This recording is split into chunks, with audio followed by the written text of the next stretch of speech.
네, 오늘 저희들에게 주신 말씀은 베드로전서 1장 13절부터 19절까지 마음의 허리를 동이고 근신하라. 같이 읽으시겠습니다. 시작. 그러므로 너희 마음의 허리를 동이고 근신하여 예수 그리스도께서 나타나실 때에 너희에게 가져다 주실 은혜를 온전히 바랄지어다. 너희가 순종하는 자식처럼 전에 알지 못하던 때에 따르던 너희 사욕을 본받지 말고 오직 너희를 부르신 거룩한 이처럼 너희도 모든 행실에 거룩한 자가 되라. 기록되었으되 내가 거룩하니 너희도 거룩할지어다 하셨느니라. 외모로 보시지 않고 각 사람의 행위대로 심판하시는 이를 너희가 아버지라 부른 즉 너희가 나그네로 있을 때를 두려움으로 지내라. 너희가 알거니와 너희 조상이 물려준 헛된 행실에서 대속함을 받은 것은 은이나 금같이 없어질 것으로 된 것이 아니요 오직 흠없고 점없는 어린 양 같은 그리스도의 보배로운 피로 된 것이니라. 아멘. 기도하겠습니다. 하나님 감사합니다. 이 자리에 함께 하셔서 저희들의 마음을, 저희들의 심령을 주님의 것으로 채우시기를 원하시는 하나님, 저희들 각 사람의 심령에, 각 사람의 삶의 태도에, 각 사람의 자기 인생관과 철학관이 성경적인 가치관으로 바뀌는 시간 되게 하여 주시옵소서.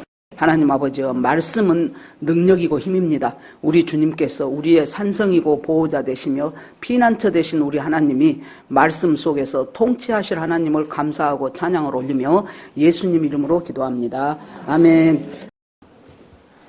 어떤 분야에서든지 탁월한 사람들을 보면은요, 기본기가 잘 되어 있어요. 뭐 웬만큼 잘하는 것 같다가 무너지면은 기본기가 제대로 돼 있지 않으면은 무너져 버립니다. 그랬는데 그때 손흥민 선수 아버지 얘기를 들으니까, 이제 이분도 축구 선수였었잖아요. 은퇴는 빨리 했지만은. 그런데 오른발잡이니까 이 축구 선수에서 오른발, 왼발, 양발을 다 쓸 수 있다는 것은 굉장한 이득이거든요. 그래서 이 왼발 운동을 엄청 많이 시켰대요. 심지어 양말을 신어도 왼발부터 신고, 첫 걸음을 내디뎌도 왼발부터 딛고, 달리기를 할 때도 왼발이 먼저 나가게 하고, 하여튼 모든 것에 그렇게 집중을 해가지고 하루에 6시간 이상씩 훈련을 했다 그랬을 때, 아, 그래서 저렇게 유명한 사람이 됐구나. 얼마 전에 스페인에서 유로파 리그가 있었는데 거기에서 손흥민 선수가 주장으로 있는 토트넘이 우승을 했어요. 그래서 그랬나 보다 했는데, 야, 이제 런던에 가니까 난리가 났더라고. 난리가 수만 명이 모여들어서 이 오픈카로 행진을 하면서 막, 여러분, 우리가 옛날에 생각할 때 영국이라는 나라는 얼마나 우리하고는 비교도 할 수 없는 선진국이었잖아요. 그런데 우리나라 사람 하나를 두고 그 수많은 사람들이 써니 하면서 When the Saint 그 노래에다가 소니를 붙여갖고, 그거 참 감격스럽더라고. 세상에 우리나라의 위상이 이렇게 됐으며 저 한 선수가 완전히 나라 사람들을 들었다 놨다 하는구나. 그것을 보면서 우리가 그것뿐만이 아니지요. 탁월하게 무슨 학계에서 이름을 두각을 날린다 할지 어떤 식으로든지 어떤 분야에서 탁월한 그 사람들의 보면은 기본기가 탄탄하게 잡혀져 있어요. 그래서 우리 믿음 생활도 마찬가지라고 봅니다. 이 믿음의 기본기가 잡혀져 있으면은 환란이 오거나 어려움이 올 때 보통 때는 몰라요. 그 믿음이 그 믿음 같고. 그런데 뭔가 자기 인생에 최고로 좋은 일이 생기거나 아니면은 내 힘으로는 도저히 어찌할 수 없는 어려운 일이 생겼을 때 그 사람의 기본기가 어떠냐에 따라서 어려움을 딛고 일어나면서 하나님을 더 붙잡고 하나님의 뜻이 무엇인가를 파악하면서 나아가는 사람이 있고, 기본기가 안 돼 있는 사람은 언제 그랬냐 하고 주저 무너져 버립니다. 아침에 이제 제가 한 9시 10분, 15분 뭐 그 어간에 옵니다.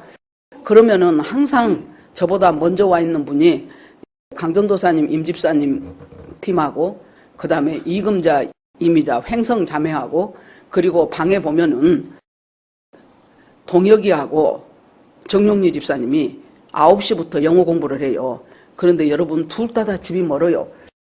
정 집사님은 저 송파구에서 몇 번 갈아타면서 오실 것이고 동혁이는 화성에서 와요. 화성에서. 그러니 저 아이가 9시까지 여기로 오기 위해서 얼마나 이른 시간에 일어나서 준비를 하며 그래갖고 이제 영어 공부를 해요. 둘이가.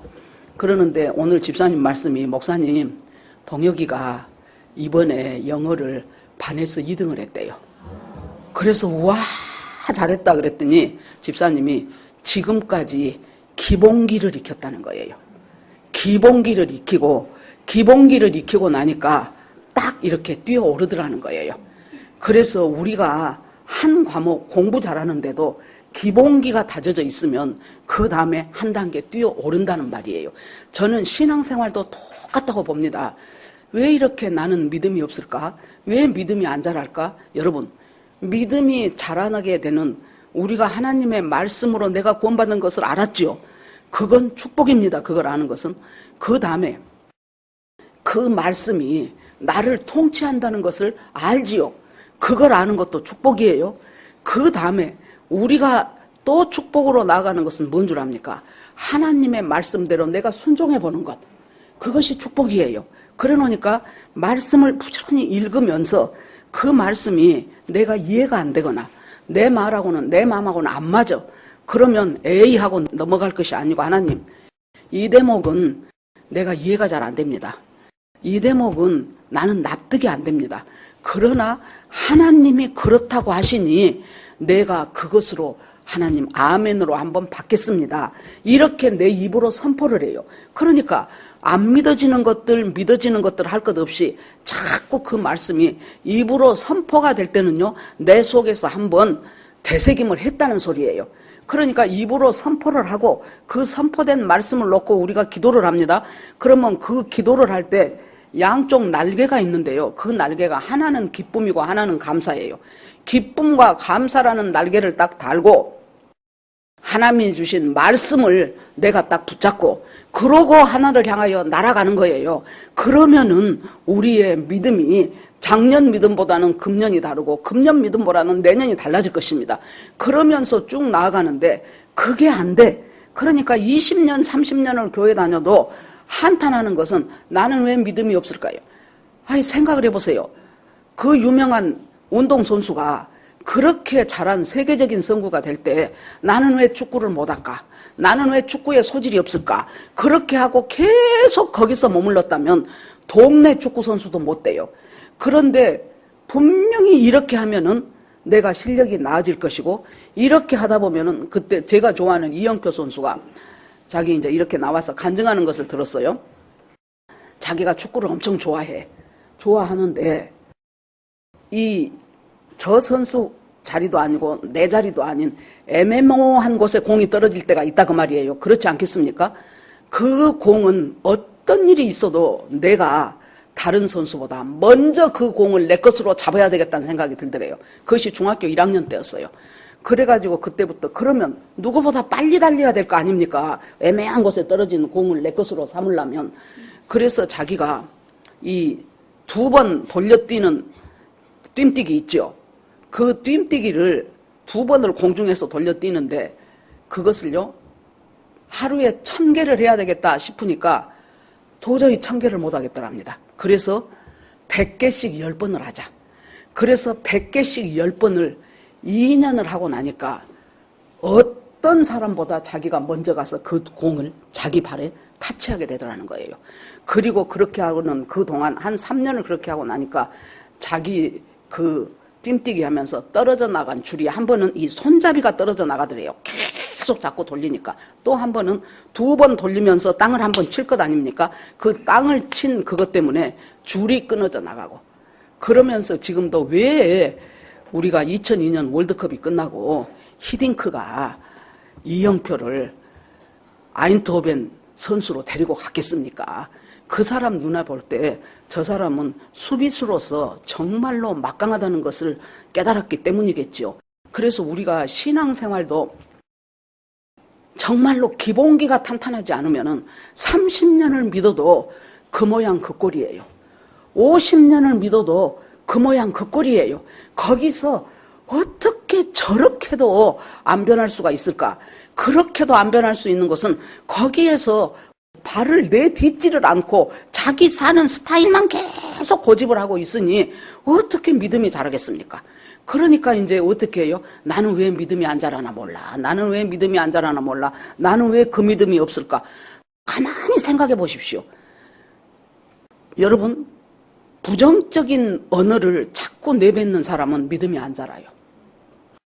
비록 내가 하나님을 믿고 이것이 믿습니다 했는데도 안 됐을 때, 아이고 그러면 내 뜻하고 하나님 뜻이 달랐나 봐 하고 다시 하나님 그럼 뭡니까? 하는 사람이 믿음이 자라가지, 그것이 두려워서 아예 자기는 믿습니다도 안 해버려. 괜히 믿습니다 했다가 안 되면은 나중에 나만 실망하고 나만 창피하니까 이렇게 나가게 됩니다. 그래서 믿음이라는 것도 기본기. 그러면 오늘부터 우리는 이제 믿음의 기본기를 잘 다지려면 첫째, 말씀을 쭉 묵상하고 말씀을 읽으면서 그 말씀이 은혜가 된 말씀들을 옆에다 적어요. 적어놓고 그 말씀을 내 입으로 선포를 합니다. 제가 제일 여러분들이 선포하기 좋은 말이 뭔 줄 압니까? 시편이에요.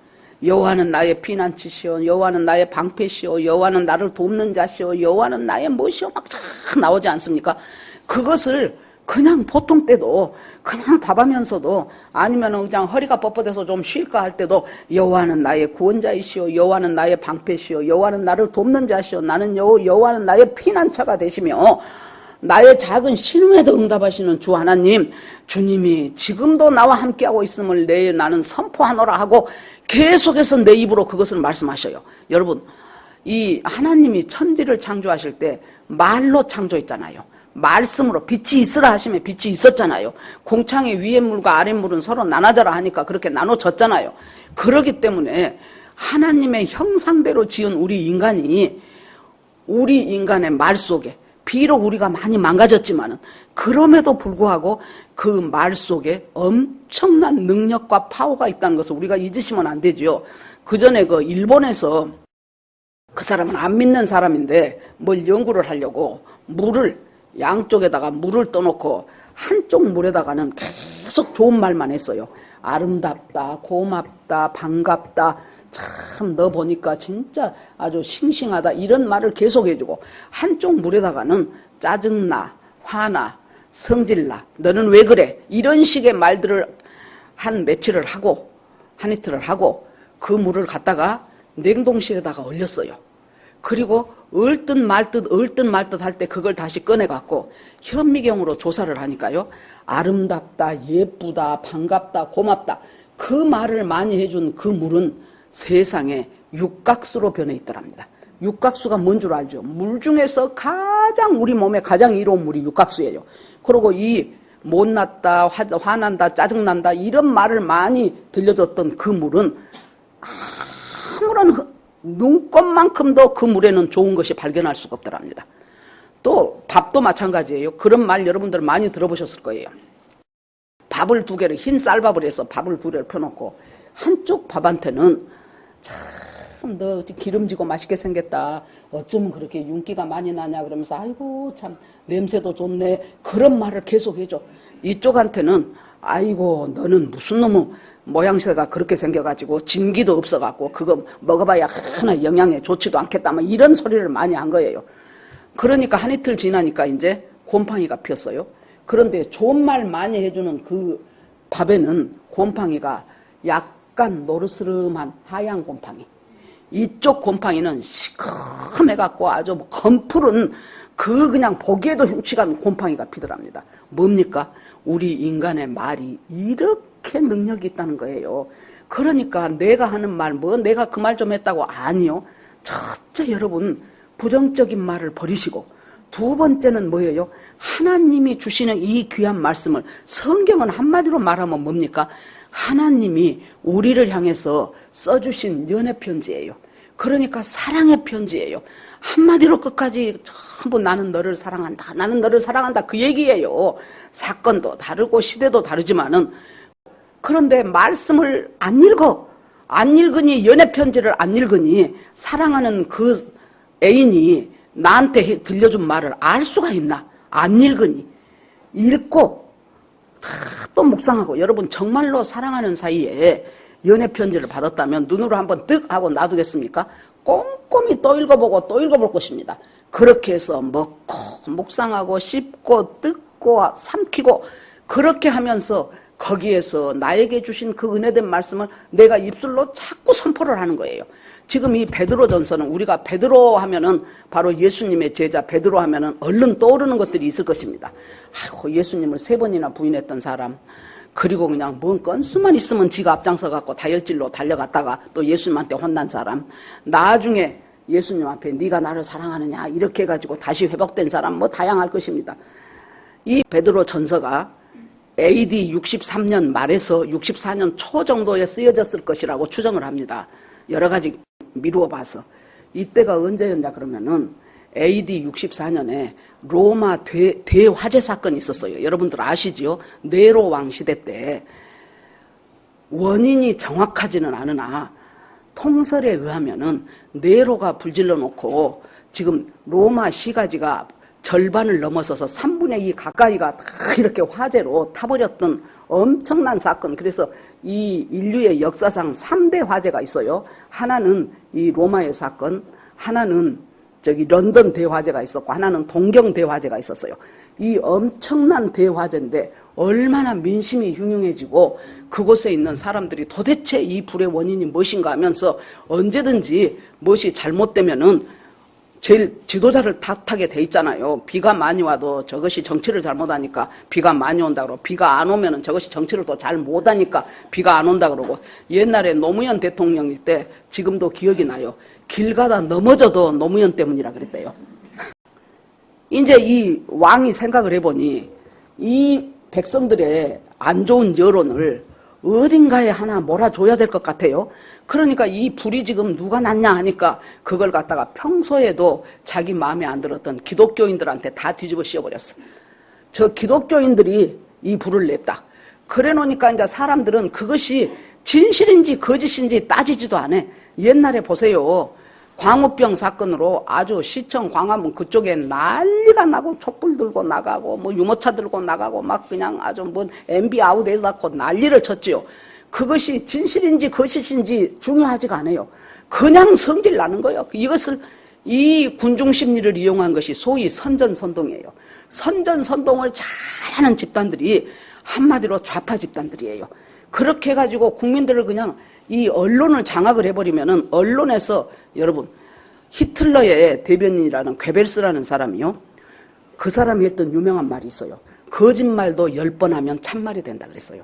그래 놓으니까 이 언론을 장악해서 선전선동을 하는 것이 얼마나 자기들 정치에 유리하다는 것을 알기 때문에 그것부터 장악을 하기 시작해요. 그러면서 그것을 24시간 틀어보세요. 그전에도 말씀드렸지만은 그것이 알고 싶다. PD수첩. 그런 데서요, 여러분, 해외에 선교사 나가 있는 우리 선교사님들이 미국 다음에 우리 대한민국이 많이 나가 있어요. 국민 수에 비교하면 우리가 제일 많아요. 그 선교사들 중에서 예를 들어서 한 3만 명이 나갔다 칩시다. 그러면 3만 명이 다 하나님 앞에 온전히 헌신되어서 정말로 내 몸이 부서지더라도 이 선교지의 저 국민들에게 내가 복음을 전하였습니다.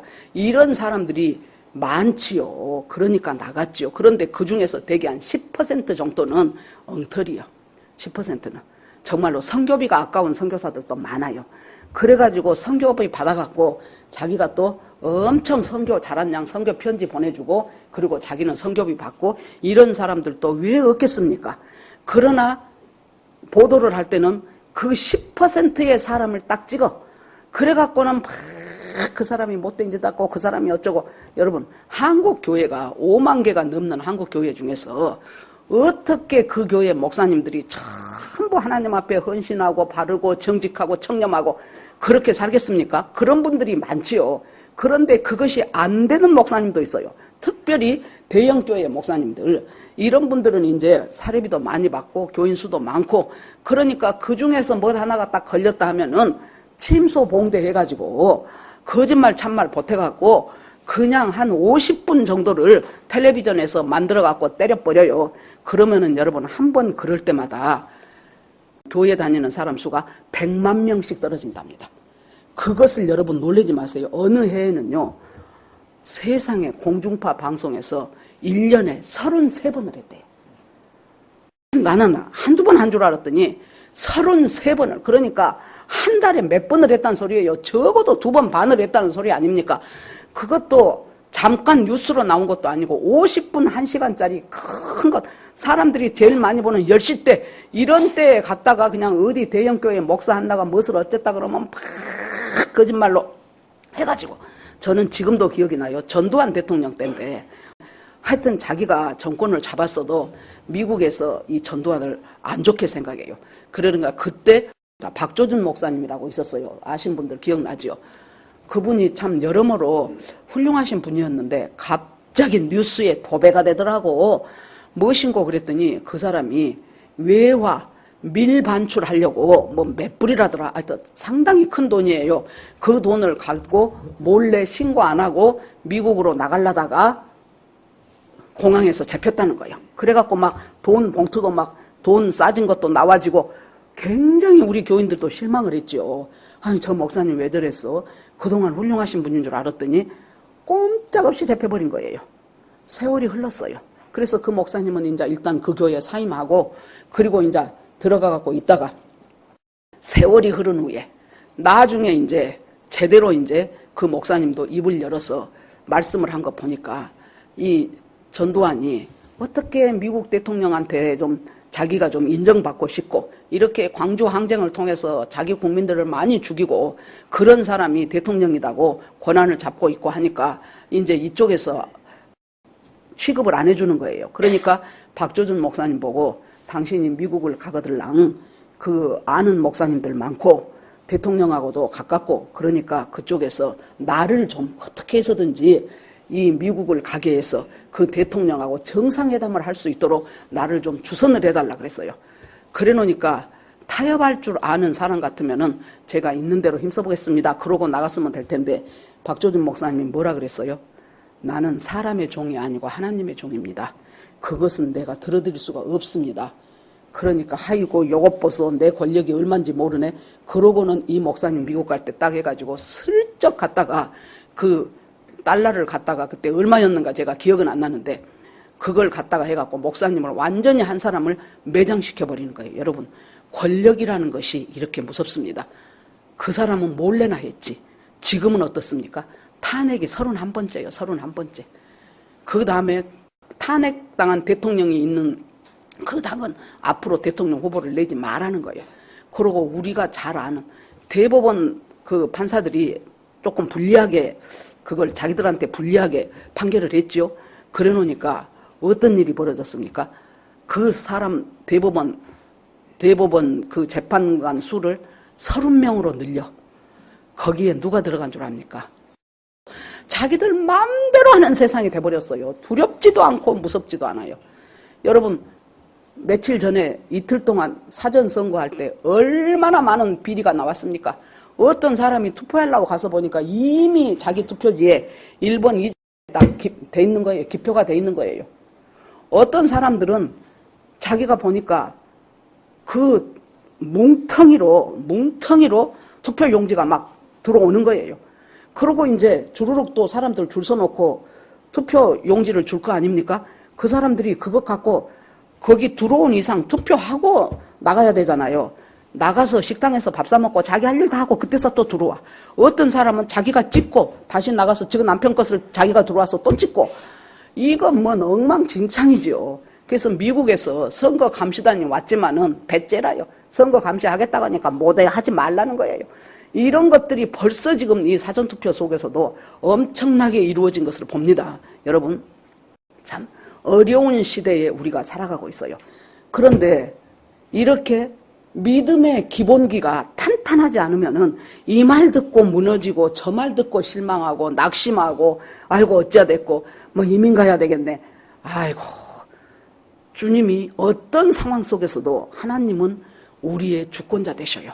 어떤 상황 속에서도 그 하나님의 주권자 되심을 믿고 말씀을 선포하고 기쁨과 감사의 날개를 달면서 가요. 그러니까 이 어려운 시대, 지금 베드로를 통해서 성령께서 앞으로 조금 있으면은 지금 이 기독교인들한테 전부 로마 대화재를 뒤집어 씌운 사건이 일어날 것을 알잖아요.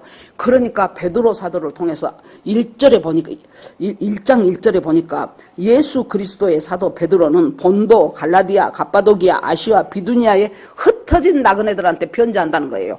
이 사람들이 본도, 갈라디아, 갑바도기아 이런 사람들이 어디입니까? 사도행전 때 오순절 사건이 있고 그리고 나서 사람들이 오순절에 명절에 온 수많은 사람들에게 베드로가 설교하기 시작해갖고 한 번에 설교할 때 3,000명, 5,000명이 믿고 예수 믿고 구원받는 사건이 있었죠. 이때 그때 몽땅 왔던 이 흩어진 나그네, 그 사람들이 이제 끝나고 이제 가잖아요. 그 흩어져 있는 그 나그네들을 통하여 여기에 나온 지명들이 말하자면 소아시아 지방, 지금으로 하면 터키 지방이에요. 그쪽에 있는 교인들에게 그 이야기를 하면서 너희들에게 지금 하나님이 너희들에게 산 소망을 주셨다. 그러면은 이 어려운 고난의 일이 다가올 때 어떻게 살아야 될 것인가? 그것을 베드로가 크게 세 개로 얘기를 해요. 첫째, 13절에 보니까 예수 그리스도 나타나실 때에 너희에게 가져다 줄 은혜를 온전히 바라라. 예수 그리스도가 반드시 다시 오신다. 그럴 때 주님이 너희들이 지금은 상상할 수도 없는 엄청난 은혜를 가지고 너희들에게 오실 텐데 그 은혜를 온전히 바랄지어다. 한마디로 말해서 그 은혜에 내 시선을 고정하라는 거예요. 우리가 살아가면서 하나님이 내게 주시고 다시 오실 그 예수님이 나에게 주실 그곳에 시선을 집중해라. 시선을 고정해라. 그렇게 하기 위해서 해야 될 것이 첫째, 마음의 허리를 동이고 근신하라 그랬어요. 마음의 허리를 동인다. 허리를 동인다는 것은 이스라엘 사람들 옷이 이렇게 통짜루처럼 펑 생겼잖아요. 그러니까 일을 하거나 걸음을 걷고 어디를 갈 때는 일단 허리띠를 찾아갖고 허리띠부터 허리를 묶어야 그 다음에 자유롭게 활동을 할 수가 있습니다. 자, 이스라엘 백성이 애굽에서 400년이 넘게 노예 생활을 하다가 드디어 이들이 이제 그 나오는 밤입니다. 출애굽하는 밤에 양 한 마리 잡아서 문설주 문인방에 피 바르고 그리고 양을 고서 너희들이 먹는데 어떻게 먹냐? 제일 처음에 하는 것이 뭡니까? 허리띠를 띠라 그랬어요. 너희가 허리띠를 띠고 그 다음에 발에 신을 신고 지팡이를 잡고 그러고 나서 불에다 구워서 양고기를 불에다 구워서 급히 먹으라. 이것이 지금 이스라엘 사람들은 봐봐요. 최후의 만찬도 보면은 예수님 옆에 누가 비스듬히 있고 막 그러죠. 우리들은 식사, 밥식, 먹을사, 사자는 일사자예요. 그러니까 우리 한국 민족에게 있어서 밥 먹는 것은 하나의 일이에요. 그러니까 일은 빨리 해치워야 되잖아요. 그런데 이 사람들은 밥 먹는 것이 일이 아니고 교제 시간이에요. 그러니까 비스듬하니 2시간, 3시간 있으면서 서로 너 오늘 뭔 일 있었냐? 거기 갔는데 누구를 만나서 어쨌냐? 수많은 말을 하고 웃고 즐거워하고 이 가족 간에 엄청난 교제가 이루어지는 시간이 식사 시간이에요. 그런데 그 출애굽을 놔두고는 하나님 이스라엘 백성들한테 뭐 하라고 하셔요? 급하게 먹으라는 거예요. 절박하다는 거예요. 너희들이 여기를 빠져나오는 것은 그렇게 편안하게 있으면서 이 이야기 저 이야기 다 할 것이 아니다. 구워 먹어라. 양고기를 구워 먹고 허리띠 띠고 지팡이 잡고 신발 신고 쓴 나물과 합하여 열심히 먹고 그곳을 나와야 된다는 거예요. 그래서 허리를 동이라는 것은 한마디로 말해서 되게 띠는 무엇을 의미합니까? 진리의 허리띠 그러죠. 띠는 하나님의 말씀을 붙잡고 그것으로 내 인생의 허리띠를, 그러니까 우리가 살아가는 신앙생활하는 중심축이 말씀이라는 얘기예요. 누가 뭐라고 해도 결국에 가서는 말씀이 네 삶과 네 신앙을 이끌어가는 중심축이 된다는 거예요. 그것으로 허리를 묶고 지팡이 잡고 그래서 허리띠를 동이고 그 다음에 근신하라. 우리가 근신하라 그러면은 삼가하고 절제하고 조심하고 이것을 우리가 근신하다 그러죠. 물론 맞는 말입니다. 그런데 이 원어의 뜻은 근신하란 말이 취하지 말라라는 뜻이랍니다. 무슨 뜻일까요? 우리가 이 세상 살아가면서 취할 것이 많다는 얘기예요. 우리가 이 세상 살아갈 때 우리는 무엇인가 묶여있고 무엇인가 매여있고 더 심한 것은 어디엔가 중독까지 돼 있는 채로 인생을 살아요. 하나님이 허리에 띠를 묶고 나서 진리로 허리를 띠고 나면 그 다음에 해야 될 것은 근신하는데 이 세상에서 너희를 취하게 하는 것에 취하지 말라는 거예요. 어떤 사람은 도박에 취하고, 어떤 사람은 경마에 취하고, 어떤 사람은 주식에 취하고, 취하는 것들이 많아요, 우리가 살아가면서. 그런데 하나님께서 취하지 말라는 거예요. 취하지 말라. 곁눈 돌리지 말라. 그리고 나서 주님께서 어떻게 하기 위하여 예수님이 다시 오실 때 너희들에게 가져올 은혜가, 이건 우리가 상상 불허예요. 엄청난 은혜를 주실 것인데 그 은혜를 딱 고정해서 바라봐라. 그 은혜를 온전히 바란다면은 너희는 진리로 허리띠를 동이고, 그리고 나서 이 세상에서 반짝반짝하면서 너희를 유혹하려고 한 그것들에게 취하지 말고 오직 하나님을 온전히 바라보고 살아가는 것이 첫 번째, 우리가 어려운 시대를 살아갈 때 있어서 해야 될 첫 번째 일로 얘기합니다. 두 번째는 말씀하시는 것이 내가 거룩하니 너희도 거룩하라 그랬어요. 그러면 여기서 볼 때 16절에 내가 거룩하니 너희도 거룩할지어다 하셨느니라. 저는 그전에도 이 구약을 읽을 때 이 말이 여러 번 나오잖아요. 내가 거룩한 것 같이 너희도 거룩하라. 그러면 그때마다 내 마음속에 하나님은 하나님이니까 거룩이 쉽지요. 하나님은 하나님의 속성이 거룩이잖아요.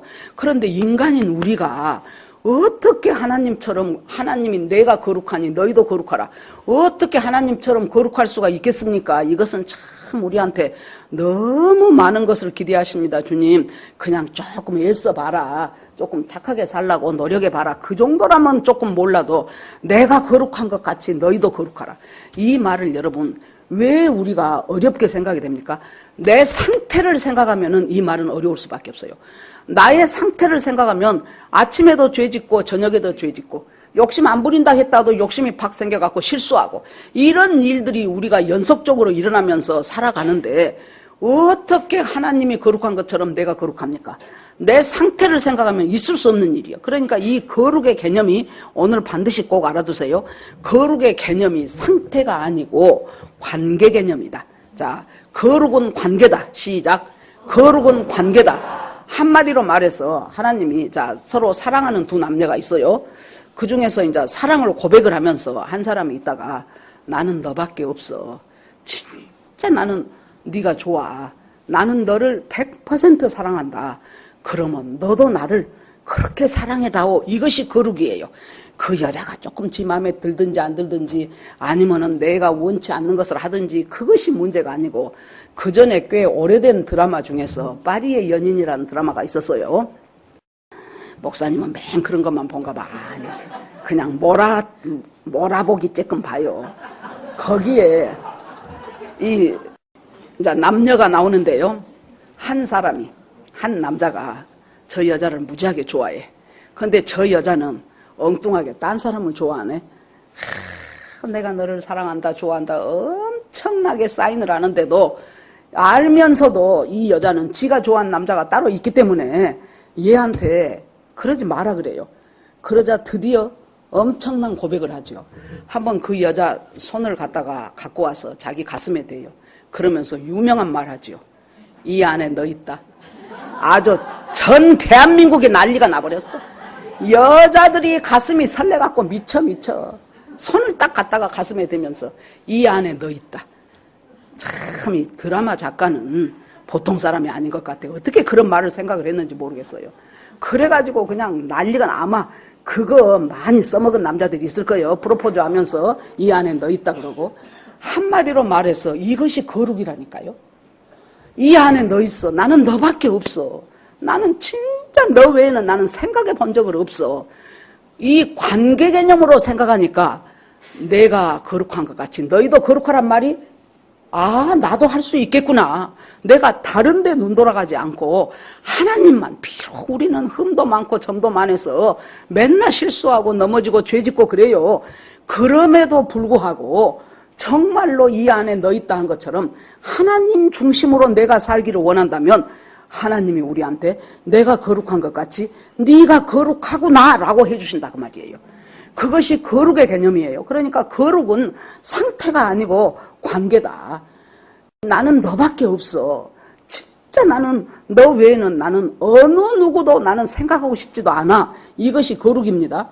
그리고 나서 이 거룩이 있고 나서 하나님께서 이제 예수님이 세 번째 얘기를 하시는데, 세 번째 얘기는 17절. 외모로 보시지 않고 각 사람의 행위대로 심판하시는 이를 너희가 아버지라 부른즉 너희가 나그네로 있을 때를 두려움으로 지내라 그랬어요. 너희가 하나님을 아버지라고 부르지 그 아버지가 어떤 아버지냐. 외모를 보지 않으시 하나님은. 겉으로 그냥 얌전한 척하고 예의 바른 척하고 그러면 사람들은 속아요. 그럼 나중에 보면 세상에 그 사람 그럴지 몰랐네. 그렇게 되지요.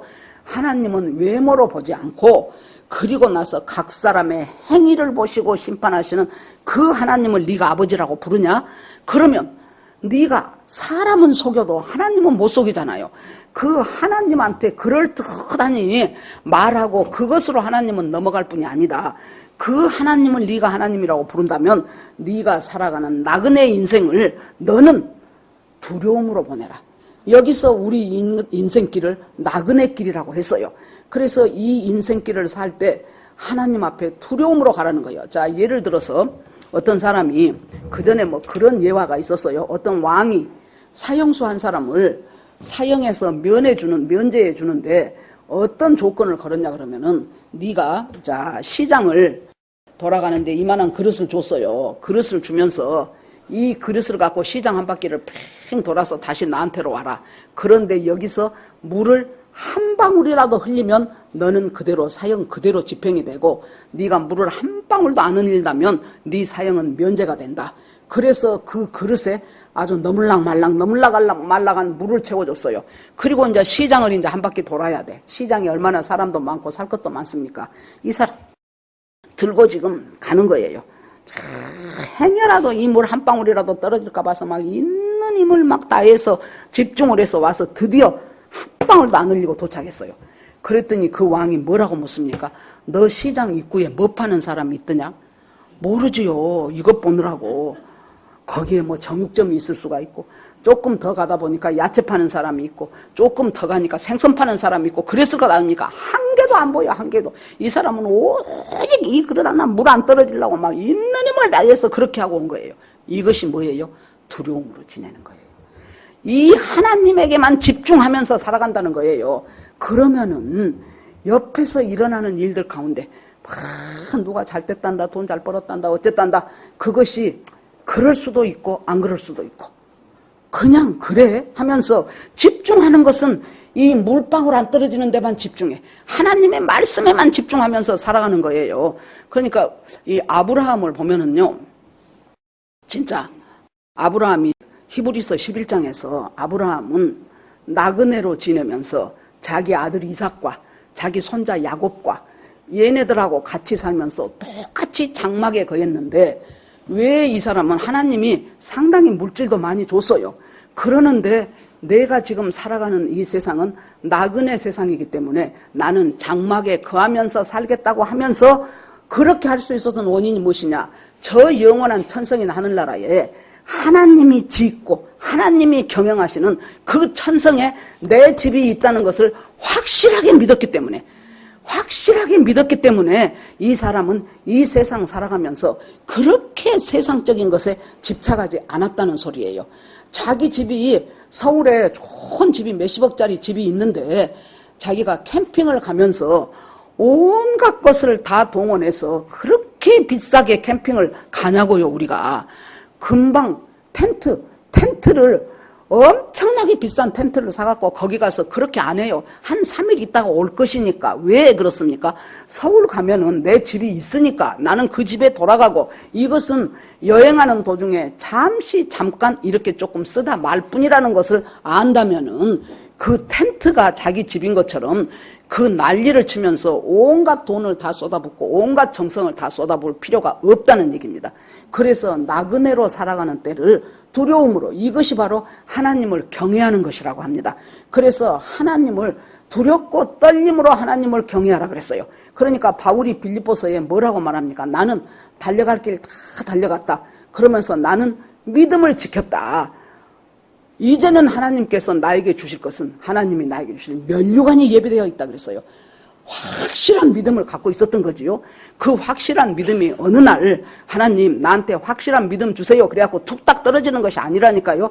기본기를 꾸준히 길러야 돼요. 기본기를 기르기 위해서 말씀을 풍부하게 내 안에 장착을 해야 돼. 성경 공부도 해야 되고 좋은 설교 말씀도 들어야 되고 그러면서 큐티도 열심히 하면서 세상에 이 말씀 속에 하나님이 오늘은 나한테 이런 은혜를 주시네.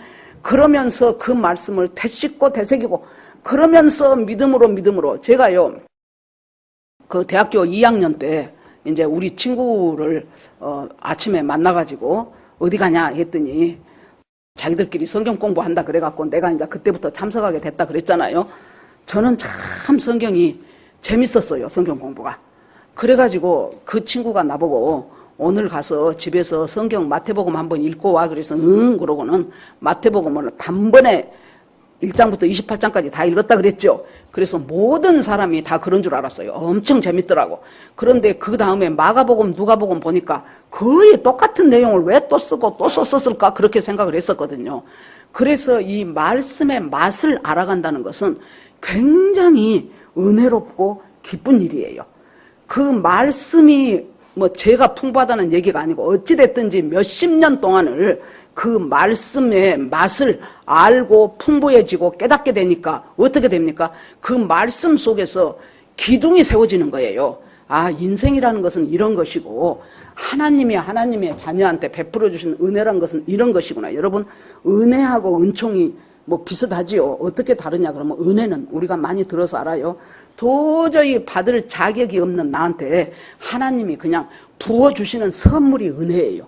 그러면 은총은 무엇일까요? 하나님이 나에게 부어주시는 사명.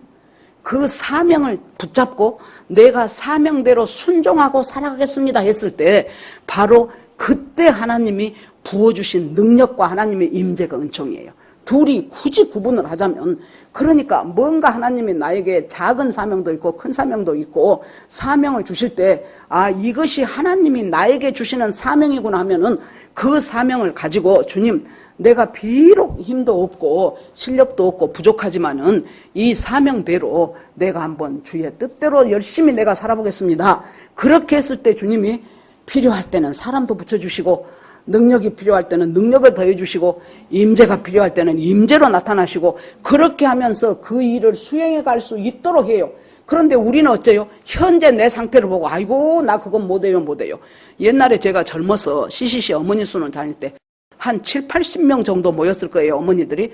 그래서 성경 공부를 해. 그때마다 목사님이나 간사님들이 와갖고 그 CCC에 김중건 목사님이 계속 했던 그 캐치프레이즈가 이 민족의 가슴마다 그리스도를 심어 이 땅에 푸르고 푸른 그리스도의 계절이 오게 하자. 그 말을 처음에 나 대학생 때 듣는데 정말 가슴이 설레더라고. 얼마나 하나하나가 좋은지 이 민족의 가슴마다 그리스도를 심어 이 땅에 푸르고 푸른 그리스도의 계절이 오게 하자. 그것이 아주 그 CCC의 구호였어요. 참 하나님 감사합니다. 이 민족의 가슴마다 그리스도를 심으려면 이 민족의 가슴마다 복음을 전해야 될 거 아닙니까? 그러니까 우리 거기에 그때 성경 공부 나오는 아줌마들 7, 80명 모이는 아줌마들한테 간사님들이나 목사님이 계속해서 도전을 준 것이 교회만 갖고는 안 된다. 사람을 데리고 교회로 오기까지 중간 거점이 있어야 되는데 그것이 뭐냐? 바로 우리가 내 안방을 오픈하는 것이다. 그래서 동네 아줌마들 지금은 그것도 어려워요. 동네 아줌마들 바로 교회 가자 그러면 안 가. 그러면 우리 집에 와서 밥도 먹고 간식도 먹고 그러면서 우리 한번 성경 공부해 볼까요? 하고는 살살살살 시작해서 이것이 그렇게 돼야 이 민족의 복음화가 앞당기는 길이다. 그것을 하여튼 오시는 목사님마다 우리한테 성경 공부하신 간사님마다 모두가 그 말을 했는데요. 제가 알기에 전부 합해서 한 4명? 4명 정도가 자기 집을 오픈해서 정말로 자기 애들 학부형들 몇 명 해가지고 시작을 하고 어떤 사람은 또 자기 고등학교 친구들을 불러갖고 하고 그렇게 그 4명 중에 우리 언니하고 제가 들어있었죠. 그래서 저는 그때 가슴이 뛰더라고. 이것이야말로 하나님이 우리들한테 주신 귀한 기회다. 그렇게 해가지고 동네 아줌마 처음에 한 한 사람이면 된다니까요, 여러분. 한꺼번에 10명 딱 채워놓으면은 그때 가서 내가 하겠습니다. 없어요. 한 사람 갖고 시작을 하세요. 그러면은 그 둘이 셋이 되고 셋이 넷이 되고 하나님이 나에게 주신 사명이다 생각해갖고 그 사명을 딱 잡고 내가 붙잡고 하나님 앞에 한 걸음을 뛰기 시작할 때 하나님의 임재하심이 있고 하나님의 능력도 주어져요. 그래서 안방이 복음화되고 동네가 복음화되고 그러면서 그 다음에 하는 말이 뭐예요? 너희들이 이 예수 그리스도로 구원받고 구속함을 받은 것은 은이나 금같이 썩어질 것이 아니요 흠도 없고 티도 없는 예수 그리스도 어린 양의 보혈로 말미암아 너희들이 구속함을 받았다 이렇게 얘기하죠. 그래서 우리가 그 하나님 앞에 고난 가운데서도 열심히 주님 앞에 허리를 동이고 근신하고 바라보고 거룩하니 나도 거룩하라 하신 하나님 말씀처럼 하나님만 100% 사랑하기로 작정하고 나아갈 수 있는 근거가 무엇이냐? 너를 위해서 네 죄를 대속하신 예수 그리스도가 바로 흠도 없고 티도 없는데 그 예수 그리스도의 십자가의 죽으심, 그 어린 양의 죽으심이 바로 너를 죄에서 구속했다. 그러면 여기서 속하다는 구속이 감옥 갔다는 얘기는 아닌 거 아시지요? 대신 지불하고 건져냈다는 소리예요. 이 속하다라는 말이.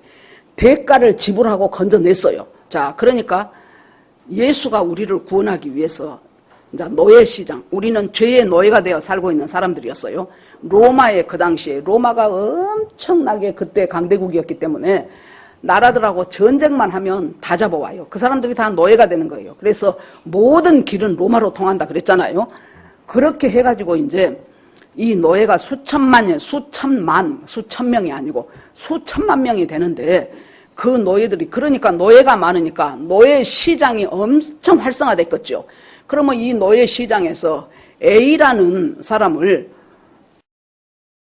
내가 저 사람을 노예에서 풀어줘야 되겠다. 그러면은 처음에 어떻게 해야 됩니까? 그 시장 안으로 노예 시장 안으로 들어가야지요. 그것을 이제 조금 어려운 말로 할게요. 아그라죠 그래요. 그 노예 시장 안으로 들어가가지고 그 다음에 어떻게 합니까? 값을 주고 노예 주인이 된 그 사람한테 원하는 값을 지불하고 그 사람을 빼내오지요. 그것을 엑사그라죠 그래요. 그 말은 값을 지불하고 이 사람을 빼냈어요. 보세요. 하나님의 아들, 성부, 성자, 성령, 삼위일체 제2 하나님의 아들인 예수가 노예 시장 어디로 들어왔어요? 죄의 노예가 되어 있는 이 세상 안으로 들어오셨잖아요. 들어와가지고 십자가를 지고 완전히 대가를 지불해서 우리를 건져냈죠. 그것이 엑사그라죠. 그러면은 건져내가지고 이제 내가 대가를 지불하고 너를 건져냈으니 너는 내 노예야가 아니에요. 그때부터 뭐가 돼버립니까? 거기서 나와가지고 진리가 너희를 자유케 하리라. 이 사람한테 자유를 주면서 그 다음에 최고로 중요한 것이 뭐예요? 그 사람을 내 자녀로 삼아버린다 그 말이에요. 지금까지 죄의 노예였던 그 노예를 갖다가 내가 비싼 값을 주고 지불해 놓고 이제 너 알아서 살아가 아니고 그 사람을 내 자녀로 삼아버려요. 여러분 저는 어렸을 때부터 우리가 많은 영화를 봤죠. 저는 그 영화 중에서 한 개를 꼽으라 그러면 누가 뭐라 그래도 배너요, 배너.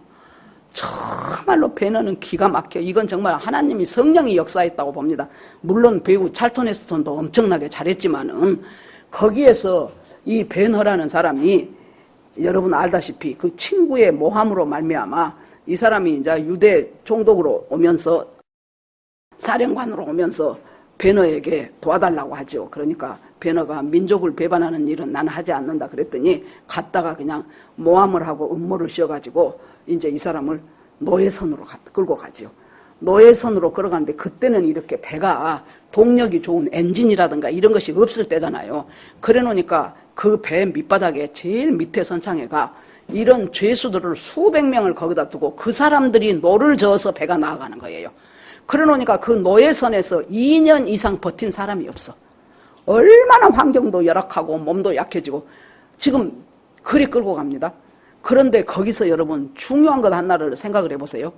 이제 얼마쯤 이제 사슬 묶어서 끌고 가다가 이제 날은 덥고 하니까 물을 마시게 해야 될 거 아닙니까? 이 사람들 또 노예로 부려먹으려면 물을 마시게 하니까 사람들이 그냥 정신없이 그 사람들이 막 물을 막 마시지요.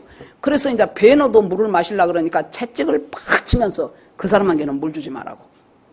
그래가지고 물을 못 마시고 질질 막 쳐다보면서 끌려가는데 뒷모습만 보여. 누군가 어떤 분이 물을 갖다가 베너의 입에다 대주면서 베너로 물을 마시게 해줘요. 그분이 바로 싹 뒷모습만 보이는데 바로 예수 그리스도예요. 그런데 이 베너가 드디어 이제 노예선에서 가는데 그 노예선이 지금 전쟁을 앞두고 있는데 그곳에서 사령관으로 온 사람이 이 이제 밑바닥에서 배 젓고 있는 그 노예선 노예들을 향하여 채찍을 들고 하나를 팍 쳐요. 그러면 팩 꼬그라져. 몇 사람을 그렇게 하다가 어떻게 해서 베너의 등을 사정없이 내리쳐요. 그랬더니 베너가 쫙 고개를 들면서 이 사령관을 바라보죠. 그러니까 눈빛이 살아있다. 너는 뭐 때문에 이 노예선으로 끌려왔냐. 그렇게 하면서 이 사람을 예의주시하기 시작합니다. 그러다가 이 사령관이 살짝하니 그 묶여진 사슬을 열쇠로 고리로 끌어줘요. 그러는데 이제 전쟁을 이제 해전이에요. 그때는 이제 적국하고 해전을 하다가 이제 이게 막 난리가 났죠. 이제 막 서로 백들끼리 부딪히고 뭐 해주고 그러면서 여기에서 그 열쇠를 키를 갖다가 베너가 옆 사람 주고 해갖고 거기에 노예들이 풀려나오면 그대로 같이 죽을 판이에요. 이 사람들은 그 배와 묶어져 있으니까. 그러다가 이제 나중에 그 자기를 끌려줬던 그 사령관을 이 사람은 이제 우리가 패전을 했구나 하고 자결을 하려고 해요. 그런데 기어이 이 사람을 해서 뗏목 같은 뱃들판지에다가 같이 올라탑니다. 그러고 얼마 후에 실은 그 배만 상했지 결국에 가서 큰 전쟁에 승리를 거뒀다는 것을 알게 되고 나중에 이 사람이 이제 승전가를 부르면서 로마로 와요. 그러니까 양쪽의 사람들이 그냥 막 승리해 갖고 온 장군을 맞이하기 위해서 박수를 치고 난리지요. 그럴 때 지금으로 하면 오픈카지요. 오픈 마차지요. 거기에 옷 멋지게 입고 베너를 이 사령관이 같이 잡고 둘이가 쭉 황제 앞으로 갑니다. 황제한테 뭘 부탁합니까? 이 사람은 바로 그곳에서 내 목숨을 구했던 자인데 억울하게 노예로 끌려갔었다. 황제한테 이 사람의 노예에서 풀어주는 것을 허락해 주시라고. 내가 양자를 삼겠다고. 그래서 그 자리에서 금방 며칠 전까지 노예였던 베너가 그 자리에서 그 유명한 권력 많은 사령관의 양자가 돼버리는 거예요. 그래서 인장 반지까지 꺼내주면서 너는 내 생명의 은인이라고. 이것이 지금 무엇입니까? 우리가 노예선에서 그대로 살다 죄의 사슬에 묶여서 죽을 수밖에 없는 우리를 갖다가 예수 그리스도가 양자로 삼아주신 거예요. 그래서 우리가 하나님의 진정한 자녀가 된 것이에요. 그래서 너희가 이 죄에서 구원함을 받은 것이 은이나 금같이 썩어질 것이 아니요 은, 금은 이 세상에서 사람들이 꼭 은덩어리, 금덩어리를 말하는 것이 아니지요. 이 세상에서 사람들이 정말로 원하는 돈과 권력과 쾌락과 이런 것들이 다 은금이에요. 이것들을 갖고 그렇게 해서 이 세상에서 한번 잘 살아보기 위해서 얼마나 노력을 하고 애를 쓰는데 우리의 구원은 그것으로 우리가 구원받는 것이 아니었다는 거예요. 예수 그리스도의 어린 양 되신 예수 그리스도의 그 보배로운 피가 바로 우리를 죄에서 구원하게 됐다. 그러니까 처음에는 우리가 생각해 봅시다. 자, 창세기에 보니까 이제 아담과 하와가 죄를 지었어요. 그래갖고 죄 짓고 나서 보니까 맨낯이 부끄러운 것만 보이잖아요. 그러니까 무화과 잎 따다가 가리고 해갖고 에덴 동산에서 쫓겨나면서 가죽옷을 입혀주지요. 여러분, 이 가죽옷이 의의 옷이에요. 계속해서 떼어다 안 붙여도 돼요. 그러면 가죽옷을 입히기 위해서 누가 죽었어요? 양 한 마리가 죽어야 돼. 양이 죽어야 가죽이 생기지요. 그 나에게 의의 옷을 입히기 위해서 한 마리에 죽어주는 어린 양 대신 예수 그리스도예요. 그 다음에 아브라함이 그 백사의 아들을 낳았는데 하나님이 어느 날 보더니 야, 네 아들 이삭, 네 독자 아들 이삭을 저 모리아산으로 끌고 가서 거기에서 나를 위해서 번제를 드려라 그래요. 그러니까 가요. 3일길을 가요. 그러는데 이삭이 물어봐요. 아버지 아니 나무랑 못이랑 다른 것은 전부 다 준비되었는데 어째서 양은 없습니까? 제일 중요한 양이 제물될 양이 있어야 되는데 그러니까 하나님이 예비해 놨을 것이다. 그러고 가서 정말로 번제로 드리기 위해서 이삭을 치려고 하는 순간 아브라함아 네 아들 이삭에게 손대지 마라. 그래서 보니까 그 옆에 예비해 두신 어린 양이 걸려 있었죠. 수풀에 즉 뭡니까? 이삭이 죽어야 될 자리에 대신해서 죽으신 어린 양이요. 그 다음에 이스라엘 백성들 출애굽할 때, 이제 한 가정을 살리는 어린 양을 봅시다. 이스라엘 백성들 출애굽해요. 그럴 때 뭐라고 해요? 한 가정에 양 한 마리 잡으라 그랬어요. 한 가정에. 그러면서 식구가 작으면은 두 가정에 한 마리를 잡으라 그래. 그냥 그랬나 보다. 사람 수가 적으면 가만히 오늘 새벽에 누워서 내가 그 대목을 묵상을 해봤어요. 그랬더니 내 마음에 떠오르는 것이, 이 구원은 한 가정이 구원을 해. 주 예수를 믿으라. 그리하면 너와 내 집이 구원을 얻으리라 그랬잖아요. 한 사람 예수 믿는 사람이 생기면은 그 집은 그 사람으로 인하여 결국에 구원받게 돼 있다는 소리예요. 그러는데 예를 들어서 나는 혼자 살아. 혼자 사니까 나는 내 가족이 없다. 그럴 수가 있겠지요. 그런데 주님이 옆집 사람하고 보태갖고 양을 잡으라는 거예요. 한마디로 말해서 내는 혼자 살고 혼자밖에 없다면은 네가 복음을 전하고 예수를 전하고 말씀으로 살아가는 그 네 영역에 있는 그 사람이 바로 뭐냐? 옆집 사람이요. 그래서 그 옆집 사람하고 내가 같이 어떻게 돼요? 양 한 마리를 잡아요. 그 다음에 한 민족이 양 한 마리 때문에 구원받는 것은 이스라엘 백성의 절기 중에서 대속죄일이 있어요. 대속죄일에 대제사장이 양 한 마리 잡아. 이 양 한 마리가 누구예요? 이스라엘 백성 전체의 죄를 대속하는 양 한 마리예요. 그 양 한 마리를 잡아가지고 그리고 나서 그 대속죄일에 양을 잡아서 그 피를 양푼에 담아갖고 대제사장이 올라가죠. 그래가지고 거기 언약궤 위에다가 다 부어놓고 뿌려놓고 그렇게 하면서 한 민족의 죄가 속해지는 것이 그때 양 한 마리예요. 그런데 요한복음에 보니까 세례 요한이 예수님 지내가니까 뭐라 그래요? 보라, 세상 죄 지고 가는 하나님의 어린 양이로다. 이제 세상죄, 이 세상에 온 세상의 모든 인류가 믿기만 하면 구원받는 그것을 위해서 대신 죽은 어린 양처럼 십자가에서 죽으신 그 예수, 이것이 복음이잖아요. 그 예수를 내가 깊이 묵상하고 내가 구원받은 것은 은이나 금같이 썩어질 것이 아니고 바로 어린 양 대신 예수 그리스도가 내 죄를 대속하기 위해서 이스라엘 백성들 그 피로 문에 발랐듯이 내 인생의 문과 내 심령의 문에 예수 그리스도의 보혈이 계속 바르게 하시고 그러면서 믿음으로 선포하면서 그러면서 생각해보면은 감사와 기쁨밖에 우리가 없는 거예요.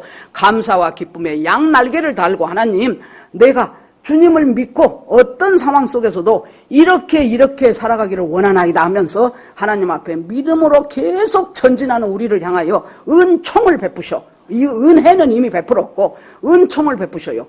우리에게 우리가 사명을 깨닫고 나아가는 사람들에게 임재하시고 능력도 주시고 부족한 능력도 주시고 돈이 없으면은 이상한 데서 돈이 들어오게 하시고 사람이 없으면은 생각지도 않는 사람이 들어와서 나를 돕는 자가 되게 하시고 그러면서 하나님 나라를 이루어요. 회개하라 하나님 나라가 가까웠느니라 하고 말씀하셨던 그 하나님 나라에 우리가 일원이 되어서 계속해서 그 믿음에서 벗어나들 못하고 거기서 또 자빠지고 이런 그리스도인 되지 말고 그러고 나서 이제 나중에 나는 왜 이것밖에 안 될까 왜 이것밖에 안 됩니까? 그렇게 사니까 그것밖에 안 되죠. 거기서 한 스텝으로 올라가 보시라고요. 믿음으로 굳게 잡고 그러면 하나님이 너무나 이뻐갖고 부어줘가지고 생각지도 않는 믿음의 사람으로 날마다 전진해야 되지 않겠습니까? 20년을 다녀도 그 믿음, 30년을 다녀도 그 믿음, 그러면서 이제 혼자 위로하기를 나는 믿음이 안 자라. 믿음이 자라나는 사람은 따로 있나 봐. 안 따로 있어요. 여러분들이 안 하니까 안 자라는 거죠. 그래서 여러분 그 믿음 안에서 정말로 날마다 정진하는 저와 여러분 되기를 주의 이름으로 축원합니다. 아멘. 주여 한번 부르고 오늘 이 말씀 속에서 베드로 사도를 통해 하나님께서 주시는 말씀 가운데서 믿음 안에서 정진하는 시간을 보내기를 원하는 우리 모두에게 주여 한번 부르고 기도합니다. 주여 하나님 아버지 주님의 은혜를 감사드립니다. 오늘 또 주님께서 저희와 함께 하시어서 마음의 허리를 동이고 근신하여 나에게 가져올 그 귀한 아버지 예수 그리스도의 재림 때 그 하나님을 온전히 바라보는 저희가 되게 하시고 내가 거룩한 것처럼 너희도 거룩하라고 말씀하신 하나님, 관계 개념이고 상태 개념이 아니라는 것을 오늘 또 저희들이 배웠습니다. 하나님 아버지, 오직 나만 바라보라고 하신 그 하나님 바라보면서 하나님 저희들이 실수하고 넘어질 수도 있지만은 하나님을 바라보는 곳에서 시선이 옆으로 돌려지지 않는 저희들이 되기를 원합니다. 나그네로 있을 때를 두려움을 하고 지낸 것처럼 하나님 경외하는 마음으로 하나님을 섬기고 나아가게 하소서. 그 모든 것의 원인이 바로 나를 위해서 대속해서 죽으신 어린 양의 피로 말미암은 것을 다시 한번 느낍니다. 우리 하나님께서 함께해 주시옵소서. 예수님 이름으로 기도합니다. 아멘.